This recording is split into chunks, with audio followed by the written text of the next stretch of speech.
E aí, pessoal, tudo belezinha? Bora para mais um vídeo, mas antes, né, agradecer a vocês aí que estão contribuindo lá com a campanha do processo que o comunista da Shopee jogou aqui no canal, tá? Já arrecadamos aí algo em torno de 85% do valor necessário, estamos na reta final, tá? A chave Pix para contribuir é essa daqui, reflexões198@gmail.com, tá? Agradeço demais a vocês são foda demais.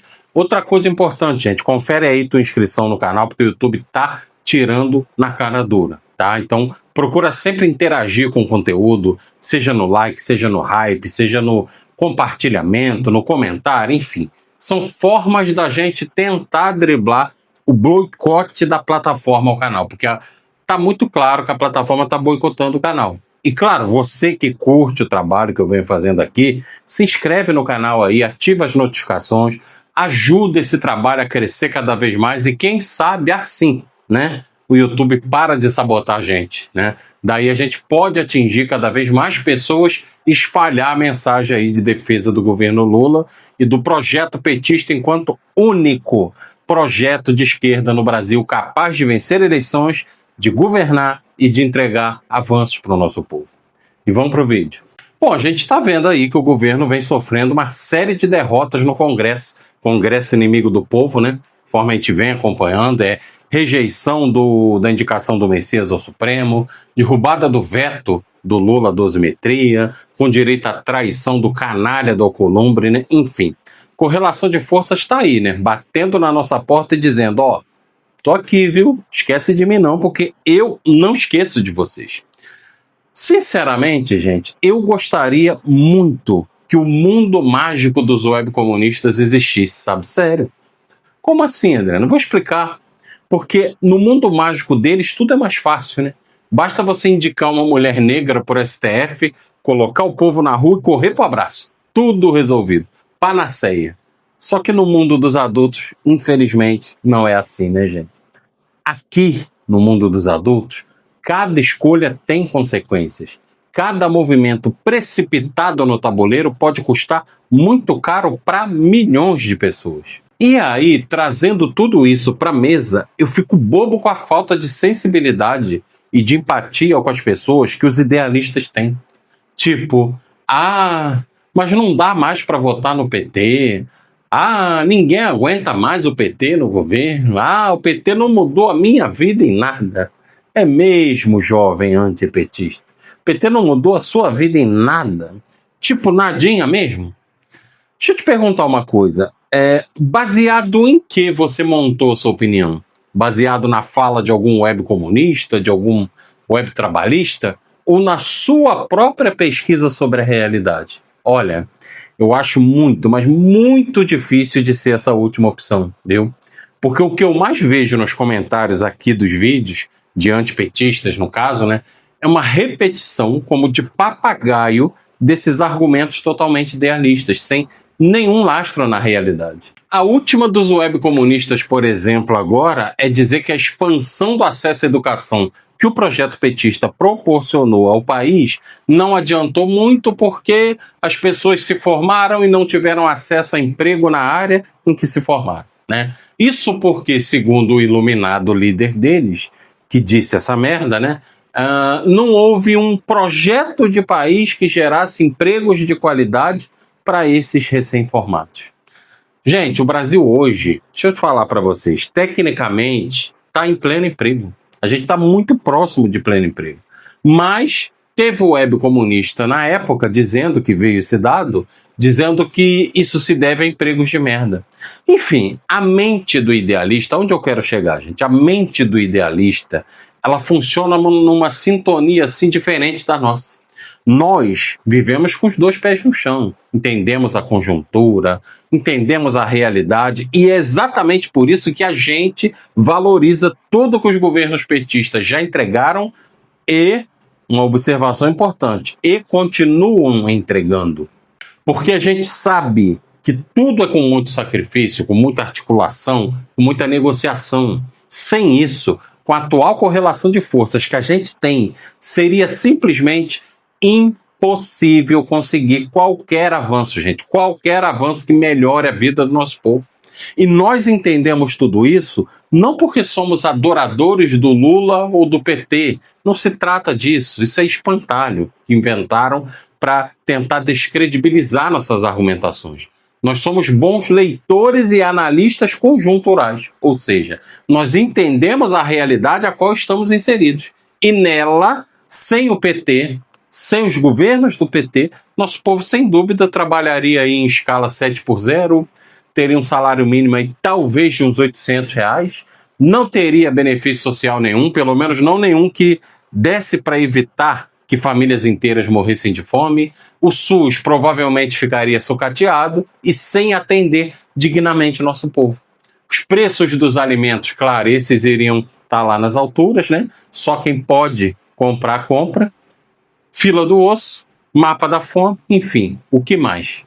Eu gostaria de lembrar a você que está aí assistindo esse vídeo e de repente está babando de ódio de mim porque te ensinaram, o seu influenciador favorito te ensinou que o PT é o responsável por todas as desgraças do país, né? Eu gostaria de te lembrar que Jair Bolsonaro passou o bastão para o Lula com 33 milhões de pessoas passando fome. E o governo Lula III não só tirou o país do mapa da fome de novo, como promoveu um dos maiores níveis de mobilidade social da nossa história, com 18 milhões de pessoas saindo das classes D e E e ascendendo para as classes A, B e C em apenas 3 anos de governo, já que o dado fechou em 2024. Meu irmão, você já parou para pensar no que é 33 milhões de pessoas passando fome? Tipo, para você, de repente, pode ser só um número, mas pense em alguém da sua família, alguém próximo a você, um ente querido, talvez, sem ter o que comer, imagina? Porque muitas vezes, só assim a gente entende que não é só número, que são pessoas como seus familiares ou os meus familiares não tendo o que comer, pessoas correndo para a fila do osso, pessoas morrendo de fome. Aí quando eu penso em tudo isso, e vejo esses argumentos absurdos, idealistas, eu fico perplexo com a total falta de empatia que eles têm com essas pessoas. É incrível, gente. Na tentativa de deslegitimar o projeto petista com argumentos que não se sustentam na realidade, eles passam por cima do bem-estar do povo e da classe trabalhadora que eles alegam defender e vocês acreditam. Vocês acreditam. Eles agem como se tivéssemos uma outra opção de projeto de país além da do PT e do bolsonarismo, gente. Eles agem como se estivéssemos num supermercado, né? Como se a gente estivesse num supermercado para escolher ali a melhor opção na gôndola. Só que isso é um total e completo delírio. Isso é um delírio. A gente não tem outra opção além do PT e do bolsonarismo.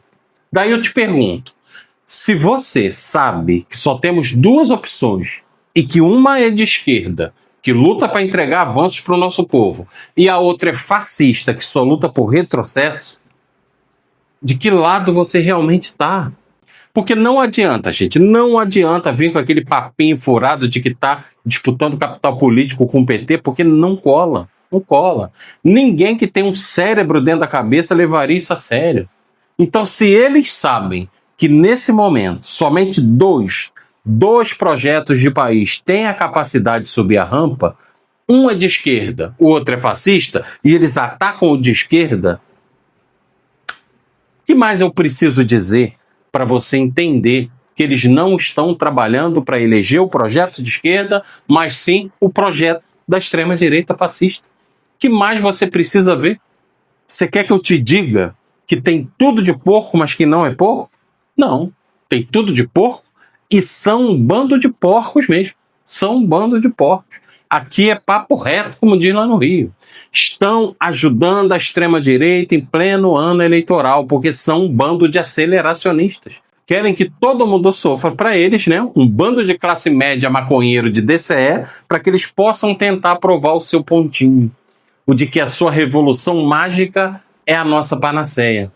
É por isso que eu costumo dizer que eles estão criando uma cracolândia digital nas redes. Um público que parece estar sob efeito de alguma droga muito forte, gente. Que andam, sei lá, vendo fadas, duendes, unicórnios, que andam acreditando que seu influenciador revolucionário favorito revolucionário, né, vai construir uma revolução socialista no Brasil e que vai dar um fim aos nossos problemas. Gente, isso é tão surreal, mas tão surreal que, de fato, nem um cracudo lá da Cracolândia de São Paulo acreditaria nisso. Só para vocês terem uma pequena ideia do quanto esse pessoal é idealista e elitista, tá? Eu estava vendo, outro dia atrás aí, uma resposta do Nildo Ourix ao Jones Manoel por ter citado ele lá na questão do Galo. Vocês lembram? Aquela questão do Galo que criticou? Então, o Nildo Ourix deu razão ao Galo. Disse que, de fato, o Jones é um youtuber. Mas que ele, Nildo, e o Galo não são porque aparecem ali apenas de vez em quando. E já o Jones vive disso, faz vídeo todo dia e tudo mais, né? Disse também que o Jones se apresenta como um comunicador popular, mas que ele não seria um comunicador popular porque o conteúdo dele não se traduz em consequência material em relação à conscientização das pessoas, que pode ter 1 milhão de likes, que isso não tem efeito prático na vida material das pessoas. E assim, nesse ponto específico, eu até concordo com ele, Nildo Ourix, porque de fato o youtuber não é uma pessoa aleatória que grava ou posta vídeos de vez em quando, tipo 2 vídeos por semana, 1 vídeo por semana. Não, o youtuber é aquele sujeito que posta vídeo todos os dias e principalmente, não é só postar todo dia, que vive do salário do YouTube realmente. Depende disso aqui para viver. Então, isso é importante, porque às vezes a pessoa posta todos os dias, mas ela não vive disso. Às vezes o canal dela não tem um engajamento que gere um bom retorno financeiro. Enfim, são N fatores. Mas, de fato, para mim, youtuber é quem vive do YouTube. Agora, já em relação a ser ou não ser comunicador popular, sim, o Nildo é idealista também, né? Concordo 50%, porque sim, ele tem razão num ponto, quando ele diz, por exemplo, que engajamento nas redes não se traduz em capilaridade na vida fora das redes. Isso é um fato, gente. Não dá para negar, isso é um fato. Agora, em relação a ele não poder se apresentar como comunicador popular, eu discordo do Nildo, porque ele tem um público ali de pessoas. São narnianos? São narnianos. Acreditam em fadas? Acreditam. Mas são um público. Aí depois o Nildo Ourix usou o exemplo do debate dele lá contra 20, contra 30, inclusive criticou o Jones por ter debatido contra 20 petistas, que segundo ele, Nildo, se trata de gente de 5ª categoria. Então, onde eu quero chegar citando essa treta aí desses dois? Onde eu quero chegar? Simples. Que isso é briga de idealistas e de elitistas. Pessoas que se acham superiores a todas as outras e o resto é 5ª categoria. É assim. Só que isso é uma total, gente, isso é uma total inversão de valores, uma total inversão da realidade. Porque os petistas que o Nildo Ourix chama de gente de 5ª categoria, até o momento em que eu gravo esse vídeo, conseguiram vencer, vamos lá, 5 eleições presidenciais, 31 eleições para governos de estado e mais de 3.000 municipais. Vou repetir. O PT está no seu 5º mandato presidencial, indo para o 6º, já venceu 31 eleições para governador e mais de 3.000 para prefeitos em sua história. Lembrando que esses são os de 5ª categoria, tá? Agora vamos para os de 1ª categoria? Vamos para a extrema esquerda brasileira? Ah, Adriano, mas não existe extrema esquerda. Existe sim, são vocês. Eu não vou chamar vocês de esquerda radical. Vocês não merecem esse nome, tá? Eu chamo do que eu quiser. E é extrema esquerda e ponto final. Queira você ou não. Não está satisfeito? Saia do vídeo e vai pro diabo que te carregue. Então, a extrema esquerda, né, divisão de elite, o suprassumo da sabedoria humana, aqueles que têm todas as soluções para todos os problemas do Brasil, eles venceram um total de 0 eleições presidenciais, 0 eleições estaduais e 0 municipais. Não, peraí, Adriano, peraí.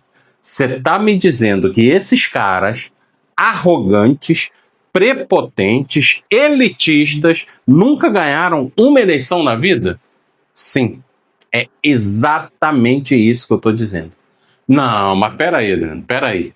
Tudo bem que eles nunca conseguiram ser presidente, tudo bem que eles nunca conseguiram ser governadores ou prefeitos, mas vai, pelo menos um senador, um deputado, um vereadorzinho. Não, 0 em tudo isso também. Ou seja, de um lado, temos um projeto que já venceu, contando as 3 esferas, mais de 3.000 eleições para o executivo e aproximadamente 30.000 para o legislativo. Mas esses, não esqueçam, são os que não sabem de nada, tá? Os que estão afundando o país, os que precisam ser superados e blá, blá, blá, blá, blá, blá, blá, blá, blá, né? Do outro lado, temos um rascunho de projeto escrito em papel higiênico, já usado, é claro, que teve a competência de vencer 0 eleições em qualquer esfera, seja legislativo ou executivo. Nada, 0. Mas são eles quem tem as soluções. Confia, viu? Confia. Olha, você, jovem, que de repente se deixou levar aí por essas lorotas idealistas, se deixou enganar pelo ego desses caras, eu só te peço uma coisa. Vai pesquisar a realidade você mesmo. Não acredita em mim, não. Vá atrás dos dados. Veja por você mesmo se realmente o PT é essa barca furada que eles pregam para vocês todos os dias. Eu gostaria de te lembrar, e também não acredite em mim, tá? Vai conferir, que antes do PT assumir o governo pela primeira vez desse país, a gente tinha uma mortalidade infantil superior a 300 crianças por dia, tá? Quase metade da população passando fome. O pobre não tinha acesso a crédito, a ensino superior, a saneamento básico, enfim. O pobre não vivia com dignidade, ele não tinha acesso a uma vida digna, tá? Coisas que hoje você tem e que de repente acha normal ter. Pergunta para o seu pai ou para sua mãe, seu avô, sua avó, se era normal ter tudo isso na época deles. Conversa com seus pais sobre o preço dos alimentos na época deles. Pergunta como era para ter um carro, uma casa, enfim. Qualquer coisa que hoje você ache normal ter. E eles vão te dizer que tudo era muito, mas muito pior do que hoje. E não, com isso eu não estou dizendo que a gente deva parar no tempo e se contentar apenas com o que foi feito lá atrás no passado. Não, conforme eles nos acusam, mais um espantalho. Não é isso, gente. Porque o PT ele não parou no tempo. Muito pelo contrário. Foi arrancado do governo por um golpe, tá? Teve 6 anos de interrupção no projeto, 2 de Temer, 4 de Bozo, vocês lembram? Voltou com o Lula, conseguiu aí reconstruir políticas públicas destruídas, tá? Lutou para desfazer retrocessos. Evidente, né, gente, que nem tudo é possível, mas está aí entregando avanços até hoje, tá? Está entregando avanços até hoje, como isenção do IR, recorde de entrega de moradias a famílias de baixa renda, agora no Lula 3, recorde de empregos, recorde no índice Gini e coeficiente Palma, que são índices que medem ali a distância entre os mais ricos e mais pobres, recorde de mobilidade social, com mais de 18 milhões de pessoas deixando a pobreza agora no Lula 3. Não estou falando de passado, estou falando de presente. Então tem alguma coisa errada, gente. Porque como que essa gente, que se auto-intitula de primeira categoria, que intitula os outros como quinta categoria, mas que nunca venceram uma eleição para síndico de prédio, dizem que estão certos e que tem os caminhos ali que irão nos levar até as soluções, mas os que nos entregaram e continuam entregando tudo que eu citei e mais o que eu não citei são os errados da história, os incompetentes, os ineptos, os vendidos, os pelegos. Vocês entendem que essa conta não fecha? Porque de um lado a gente tem um projeto trabalhando, tá? É muito bom deixar isso bem claro. De um lado a gente tem um projeto trabalhando e do outro não tem sequer projeto, quanto mais trabalhando. Quanto mais trabalhando. Então eu acho que já passou da hora de você, jovem, que de repente está aí em dúvida, de você começar a conferir e pesquisar a realidade por si mesmo. Não dependa apenas da palavra do seu influenciador favorito. Entenda que não se trata de endeusar o Lula e o PT. Isso também, conforme eu já disse, é um espantalho. Se trata de ler e analisar a conjuntura. E eu te convido a fazer isso. Eu te convido a sair desse senso comum antipetista e analisar a realidade como ela é. Os números como eles são, quem entregou o quê, ou se não entregou, por que não entregou. Por que eu estou dizendo tudo isso? Porque tudo isso é muito importante para a nossa formação política. E formação política exige o quê? Exige sair da modinha de internet e analisar as coisas como elas realmente são. e não como seu influenciador favorito diz que elas são. Porque a distância entre essas duas coisas é muito, mas muito grande. É muito grande. E se você não voltar para a realidade, se você não volta para a realidade, se a gente não volta para a realidade, daqui a pouco vai tá aí dizendo que entre Lula e Bolsonaro, entre Lula e Flávio, prefere o Flávio. Ou seja, prefere o fascismo. Não caia nessa armadilha, gente. Saiam dessa.